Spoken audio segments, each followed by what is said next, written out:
account for all these variables, the average baby boomer, you combine them all, like 90% of the boomers, only have maybe, at most, 22 trillion.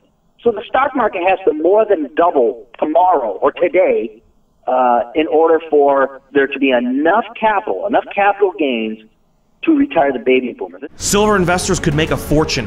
Billionaire Eric Sprott and other top gold analysts predict that silver will dramatically outperform the yellow metal. In order to maximize your exposure to silver, consider shares of Golden Arrow Resources trading on the TSX Venture under GRG and the US as GARWF, where insiders have accumulated 50% of the company, and billion-dollar giant Silver Standard Resources has taken an 8% stake in the company. This company has 250 million ounces of silver resources and is headed up by the one man who's responsible for the largest silver deposit discovery in history. Learn more at crushthestreet.com/silver100.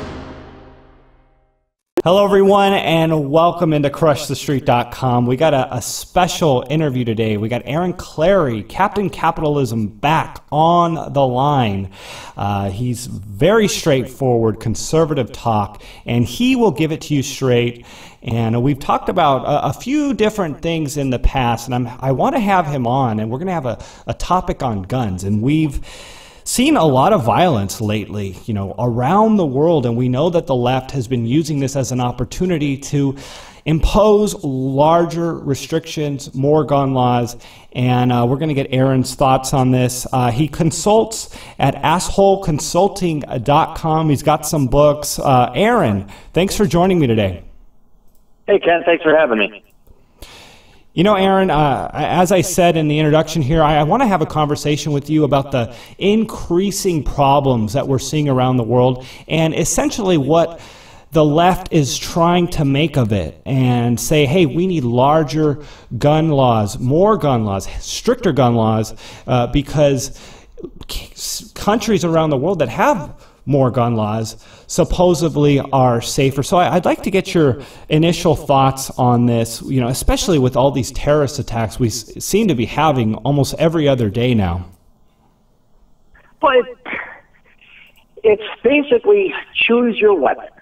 You can ban guns. The perfect thing that summarizes my opinion or my take on guns is, I think it was like 2, maybe 3 weeks ago, there was an article over in the UK, and they weren't having a gun buyback. You know what they were having? What's that? They had a knife buyback. And then, so we went from guns, now let's get rid of the knives. From knives, what are we going to do? Are we going to get rid of bats? Are they going to have a bat, or cricket bats, I guess, over there? They don't have a real American bats. They'll have cricket bat buybacks. And then what are we going to do then? Are we going to get shank buybacks? I mean, you can use... If you want to kill people, you'll use whatever weapon is possible. And frankly, if you want to kill massive amounts of people, it's not going to be a gun. It's going to be a bomb or a plane or a truck, as it was over in Bastille Day over in France. It's culture and people and how people are raised that ultimately is going to determine the level of violence. And then we can nitpick what weapon we want to use, but frankly, guns have overall been a good thing in society, especially for America, because that's how we get our freedom, and that's how we can protect ourselves. So and when you get into the realm of talking about, correlating guns with violence and statistics, you open up a whole can of worms where it's like, pro-gun people can point to this statistic, anti-gun people can point to that statistic. Mine is more from a philosophical, principled perspective. It's like, we probably don't want people having M1 Abrams tanks. I think that probably would be a good idea. Maybe we shouldn't just be handing out rocket launchers. That'd be kind of where I am there. But when you're nitpicking, like, well, we should have limited capacity magazines, and the media thinks every an AR-15 is an assault rifle, and they don't know the difference between semi-automatic and fully automatic. I just lose interest in the debate because they've lost the greater context of why and how we should have guns. Yeah, and one of the things that the left talks about is that, the Constitution was written, and didn't specify ammunition, didn't specify the types of guns. And, I know you kind of brought that up. You said, hey, I'm not necessarily for people walking around with rocket launchers. And, we're not at this point yet. But, say 20 years down the line, and I'm playing devil's advocate here, people are allowed to walk around, or people have the technology to walk around with nuclear bombs and launch those up. I don't know, maybe that isn't a reality for the common man in the future here. So is there some line then that you would agree to drawing with rules and regulations on guns? Well, yeah, I think we should have fully automatic rifles, and the reason I believe in that is because of why the Second Amendment was founded. No matter what anybody says, it was founded because our founding fathers said, "Hey, we created this country because we had the weaponry to fight off the British, and if a government becomes too oppressive, the citizenry should be armed and be able to overthrow the government." And for a perfect example is Michael Bloomberg. He is the perfect example. He is the reason the Second Amendment was written. He thinks, "Oh no, nobody should have guns." It's like, no. Government in its nature is tyrannical. The founding fathers knew that, and they knew that there had to be teeth in the hands of people in order for them to protect themselves from an oppressive and tyrannical government. So I draw the line. I mean, and it depends, because also we have provisions for a militia. So we can have ourselves, the individual is armed with a fully automatic rifle, a pistol, and a sniper rifle, because of the collateral damage and the innocence, and not to mention the temptation to be used for terrorist attacks or killing massive groups. I think rocket launchers and explosives and mines, obviously, that could be used for more nefarious purposes. But then if you want to arm your citizenry, you should have militias, and they're all the way up to tanks. I think you should have a militia where people are trained and screened and vetted. You can't have a criminal record. You can't be crazy. Where you are trained in how to use a rocket launcher. You are trained in how to fire a 50 caliber machine gun. You are trained to even pilot an M1 Abrams tank.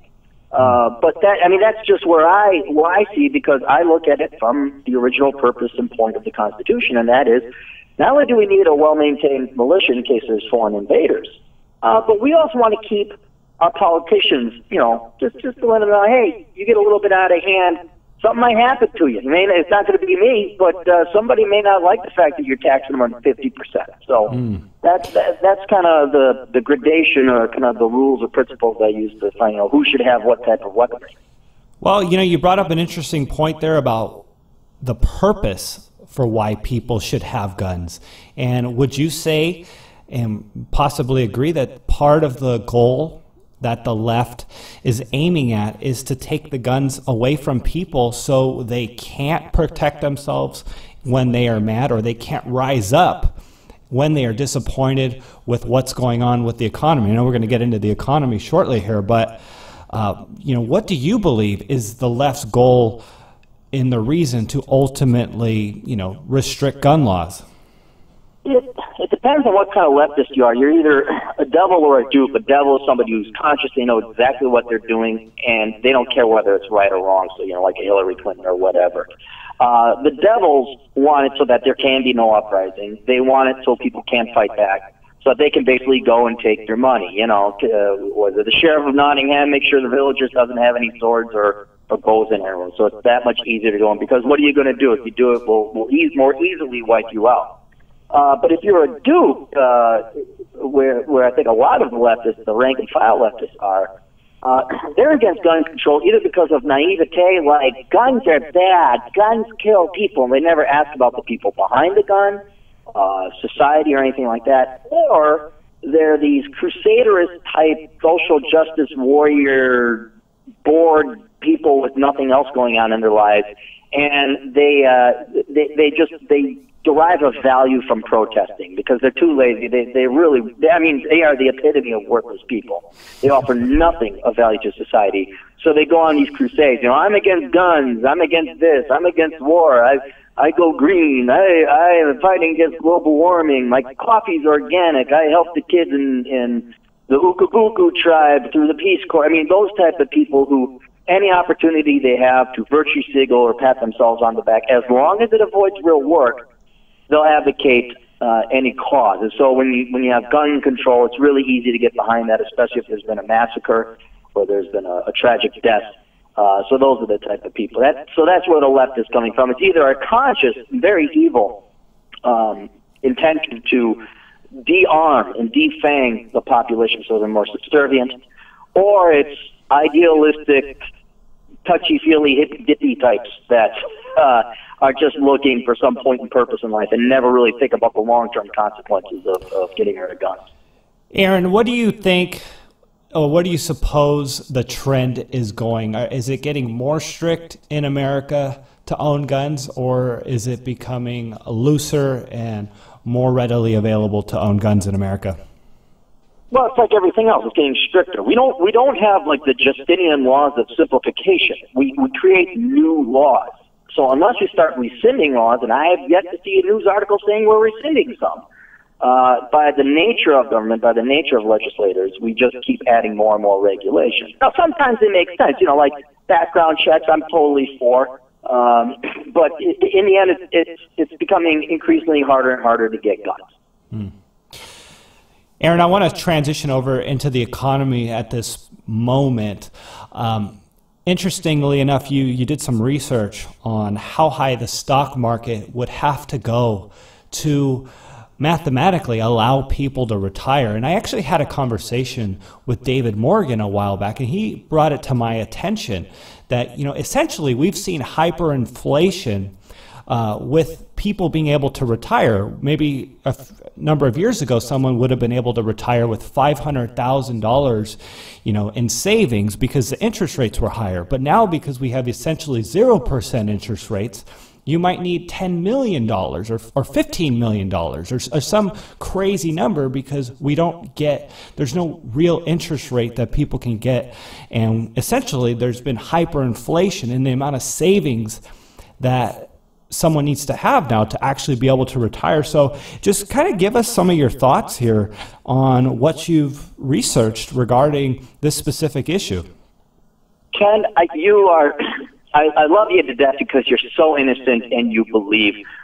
Why would people even care? You're operating from the principle, well, we need X amount of capital in order for our income to generate a living wage, right? So you invest your bonds. You have $1 million in bonds. You make your 5%. That's $50,000 a year. Ever since these 401ks and IRAs have came into existence, people forget income, forget dividends. People don't care about interest in their income. They are sheeple. They are investing for capital gains. The majority of people throwing their money, the trillions of dollars, into the stock market, they don't think like, oh, what's the dividend yield, or oh, what's the interest rate? They say, well, I'll buy at 10 and I'll sell it for 20, and they think that's investing. Well, that's capital gain. And long ago, the market has been decoupled from prices and the underlying earnings or performance of the stocks or bonds in terms of interest. The connection between price and earnings has been completely disconnected. And so now people are mindlessly throwing in trillions of dollars because they automatically have it set on, they take that $500 per paycheck out and it goes into their 401k. They never do an assessment or an analysis of the underlying stocks that they're buying to say, is it worth it? And so you got PE ratios around, 26, 25. You have a dividend yield of only 2%. You're not making any more money investing in the stock market than you are on a bank savings account, especially when you adjust for inflation. So people just think, the stocks go up, they just go up. So forget, we need an X amount of capital to generate an annual income. These people are just hoping that the tulip bulbs go up forever. And that was the whole point of my research. I mean, I said, well, okay, we're no longer looking at income, obviously. Nobody cares about the fundamentals. It's all about capital gains. So how much does the stock market have to increase by in order to retire? And I looked at two separate generations. One was the Gen Xers, and the other one was the baby boomers today. And right now, after you adjust for who owns what stock, institutions versus people that actually have it in retirement accounts, and then you take out the rich because they disproportionately own a fair amount of the securities out there. The baby boomers today, if they were to retire today, they need about $55 trillion in stock market capitalization. But when you account for all these variables, the average baby boomer, you combine them all, like 90% of the boomers, only have maybe, at most, $22 trillion. So the stock market has to more than double tomorrow or today in order for there to be enough capital gains to retire the baby boomers. And this is why This is why they're admitting failure. This is why they've admitted they're morons. This is why they've admitted that the 401ks and IRAs are failures, because they got things like reverse mortgages. People have to work past 65. You've got these articles of some of these baby boomers that have student loans still. I mean, so this idealistic, what was it? The Hugh Beaumont, Jared, what was it? Leave it to Beaver type of retirement system. It works for people who are disciplined enough to do it, but for the vast majority, it has been a failure. It is inadequate. It's not working, and it's all because we've abandoned fundamentals. We created another bubble. The government came in, said, "Oh, we're going to get tax deductions for people who invest." Money floods the market, drives prices up, and it no longer has anything to do with earnings or dividends. It all has to do with the supply of money hitting that particular market at that time. Mm.